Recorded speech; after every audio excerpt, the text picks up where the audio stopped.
واه تازه نوې او په زړه پورې خبر افغاني ویډیولرز رحمان الله ګربز چټکې 50 کلنا ټایګرز لوبډلې ته بریا ورسوله. ګرانو زړه ته رانږدې مینوالو السلام علیکم. د افغانستان چټک او ځوان توپ وهونکی د بنگلادیش تجارتي لیګ په خپل لومړۍ لوبه کې په زړه پورې او چټکه توپ وهنه ترسره کړه چې په 19 توپونه یې 50 پوره کړه او له دې سره خپل لوبډله کلنا ټایګرز په لومړۍ لوبه کې بریا ته ورسوله.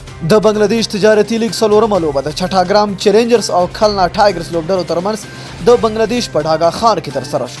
په پیل کې د لوبې پچه کلنا ټایګرز لوبډلې وګټله او توپ اچونه یې غوره کړه. چټاګرام چیلنجرز لوبډلې په ټاکلو شلو ورونو کې د شپږ لوبغاړو په سوځېدو 144 منډې وکړې چې له ډلې یې مختار علي 29 ناسوځېدلې لینډل سیمونز 26 او ناصر حسین 24 منډې وکړې. د کلنا ټایګرز له لوري روبي فریلینګ شفیع الاسلام شهید الاسلام او امین الاسلام یو وکټه ترلاسه کړه.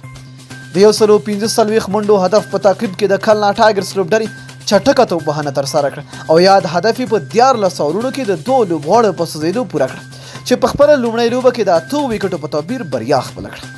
د کلنا ټایګرز له لوري ریلی روسو د 2 شپګيزو او 4 پر مټ په 38 توپونو 4 ناسوځېدلې منډې وکړې او افغان چټک توپ وهونکی رحمان الله ګربز د 5 شپګيزو او 4 پر مټ په 19 توپونو 50 چټکې منډې ترلاسه کړې او په شلم توپ باندې خپل وکټ له لاسه ورکړه.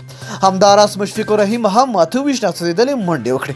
نو مینه او مننه چې ویډیو مله سره تر پایه ولیدله. تر بیا بلې ویډیو د الله په امان په دعاګانو کې مې یاد ساتئ.